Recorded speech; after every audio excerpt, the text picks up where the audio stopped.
Ya, saya akan tunjukkan bahwa saya netral dan menjaga netralitas. Seperti halnya Pak Prabowo di Mas Menhan, di saya Menko Polhukam.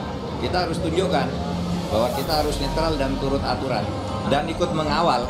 Artinya jika ada ketidaknetralan aparat itu jadi tanggung jawab Pak Mahfud juga dong sebagai Menko Polhukam. Iyalah, pasti laporannya ke saya. Jadi itu pentingnya. Kenapa minangnya? Karena harus begitu. Katanya TNI netral, keciduk Mayor Teddy yang masuk barisan tim ses Prabowo Gibran sampai ku datang di acara debat, kok nggak dipecat? Bawaslu masuk goa. Undang-Undang Nomor 34 Tahun 2004 dan Undang-Undang Pemilu Nomor 7 Tahun 2017 bahwa kita TNI aktif tidak boleh berpolitik praktis. Apabila berpolitik praktis akan ada hukuman tindakan pidana ataupun teguran dari pimpinannya. Halo, selamat datang di channel Redaksi Jurnal bersama JJ.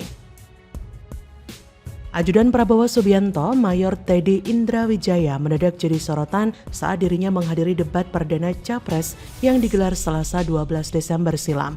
Pasalnya, Mayor Teddy tampak berada di lingkaran tim ses Prabowo Gibran, sembari mengenakan pakaian warna biru muda sesuai dengan atribut paslon nomor urut 2 tersebut. Hal ini pertama kali diungkapkan akun @Umar_Syadat_HSP yang mana Mayor Teddy sendiri masih menjadi TNI aktif. Sebagai informasi, seluruh aparat negara baik itu TNI ataupun Polri tidak menggunakan haknya untuk memilih alias netral. Mereka juga dilarang ikut sebagai pelaksana dan tim kampanye, sebagaimana telah diatur dalam pasal 280 ayat 3 Undang-Undang Pemilu nomor 7 tahun 2017. Akun tersebut juga menyentil Bawaslu dan mempertanyakan kenapa tidak ditegur. Ia menilai Bawaslu tidak melakukan tindakan yang tegas. Cuitannya itu lantas mengundang komentar warganet yang juga mempertanyakan hal serupa. Banyak netizen yang juga mempertanyakan institusi TNI yang anggotanya masuk pada TPN Prabowo. Bahkan yang lebih parah, netizen meminta TNI dan Polri memproses Teddy. Memang sangat kontroversial ya, seorang TNI aktif bisa ikut dalam kampanye Pilpres. Apakah aturannya sudah berubah? Bukankah seorang TNI ataupun polisi yang masih aktif harus netral? Kalau memang Mayor Teddy Indrawijaya masih aktif, harusnya memakai baju TNI, bukan pakai baju yang seragam dengan anggota partai di sana. Politik yang kubu Prabowo mainkan memang busuk, merampas aturan menjadi permainan kontestasi. Berbuat semaunya untuk kemenangan, tak ingin berhadapan dengan kekalahan karena yang akan dibangun adalah dinasti untuk penyelamatan korporasi. Ingatlah, pertunjukan Tuhan itu lebih memukau.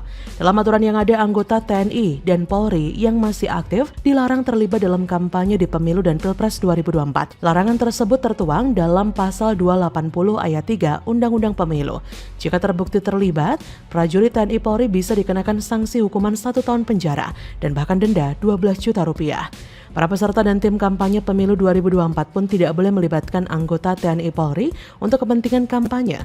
Prajurit TNI Polri juga tidak boleh menggunakan haknya untuk memilih pada pemilu. Mereka harus bersikap netral dalam gelaran pemilu.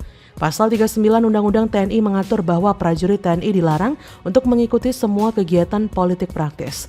Sementara Pasal 28 Undang-Undang Kepolisian RI mengatur bahwa personel kepolisian harus bersikap netral dalam kehidupan politik dan tidak melibatkan diri pada kegiatan politik praktis. Pentingnya menjaga netralitas yang tentunya pada akhirnya akan memiliki dampak signifikan terhadap kualitas demokrasi di Indonesia. Sebagai institusi negara yang bertugas menjaga keamanan, ketertiban, serta pertahanan dan kedaulatan negara, maka TNI dan Polri harus berdiri di atas kepentingan nasional. TNI Polri memiliki kedudukan yang strategis dalam setiap kontestasi politik 5 tahunan. Selain bertugas sebagai garda terdepan dalam menjaga keamanan dan ketertiban selama pemilu, penting untuk memastikan bahwa anggota TNI dan Polri tetap netral dan menjaga netralitas mereka dengan ketat dalam mendukung kelancaran proses demokrasi. Bawaslu sendiri juga seperti diam dan terkesan membiarkan ini terjadi. Maka dari itu kita menunggu bagaimana ketegasan Bawaslu dan tim kampanye Prabowo Gibran dalam menyikapi hal ini. Bagaimana menurut Anda? Kalau demokrasi kita tidak berjalan, tidak mungkin Anda jadi gubernur.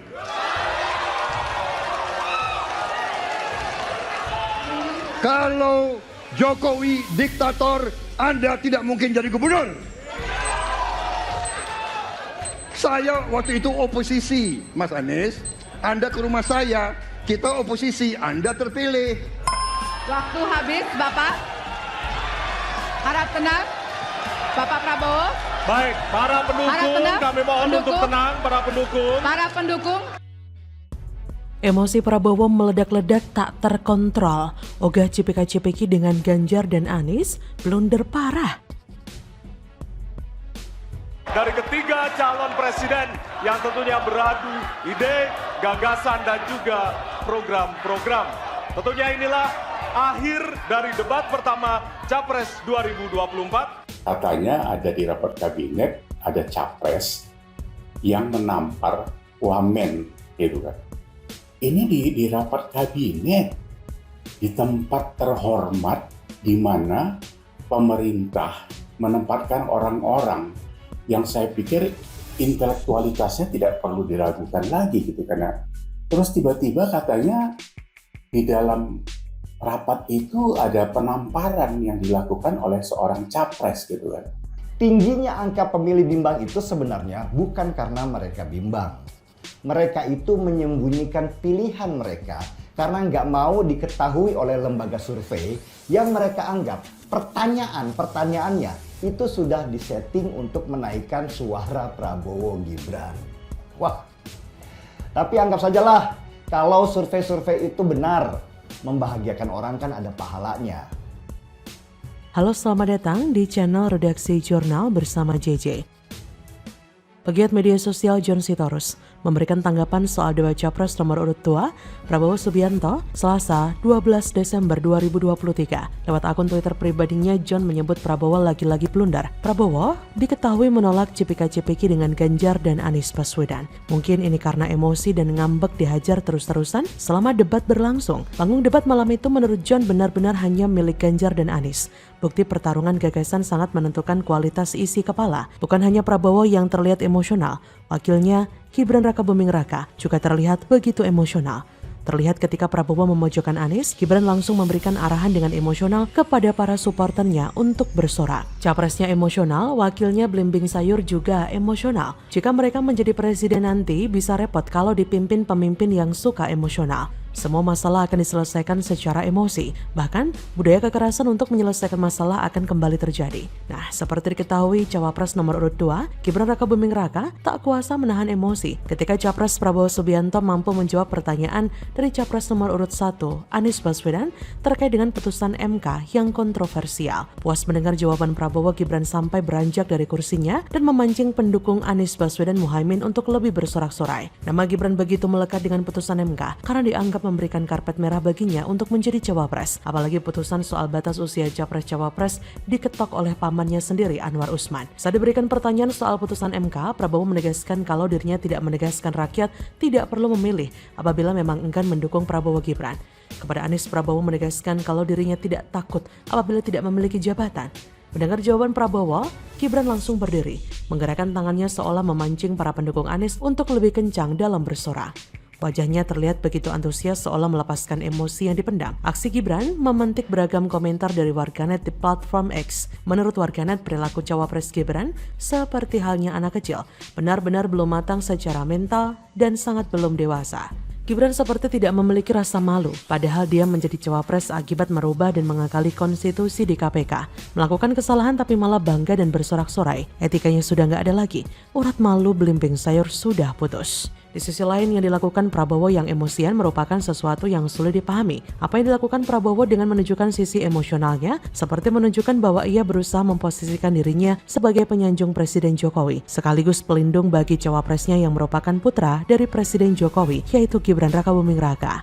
Dengan membandingkan gaya berdebat para capres, sepertinya publik sudah mulai memilih siapa yang paling siap meneruskan kepemimpinan Jokowi dalam 5 tahun ke depan, sebagaimana tercermin dari elektabilitas capres yang terakhir dirilis para lembaga survei.